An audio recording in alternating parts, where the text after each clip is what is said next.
Hi guys, ഞാൻ Ajith Edassery from Thrissur.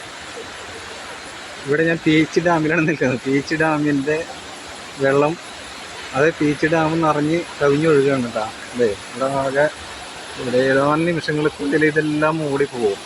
അത്രയധികം വെള്ളമാണ്. പീച്ചിയുടെ ചരിത്രത്തിൽ ആദ്യമായിട്ടാണ് ഇതേപോലെ നിറഞ്ഞ് കവിഞ്ഞൊഴുകുന്നത്. അല്ലേ? അതെ, ഒരു രക്ഷയില്ല.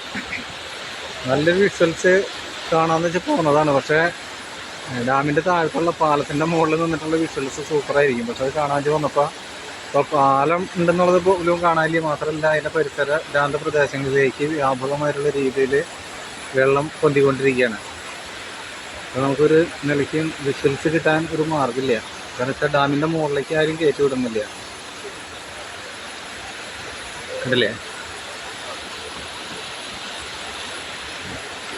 കഴിഞ്ഞ പ്രളയത്തിനേക്കാളും വലിയ രീതിയിലുള്ള ഒരു പ്രളയമാണ് വരാൻ പോകുന്നത്. കാരണം മഴ തുടർന്നു കഴിഞ്ഞാൽ വലിയ രീതിയിൽ നമ്മുടെ കേരളത്തിൽ ഉരുൾപൊട്ടൽ റിപ്പോർട്ട് ചെയ്യും. അത്രയ്ക്കും രോഷാകുലമായിട്ടാണ് കാലാവസ്ഥ നിൽക്കുന്നത്.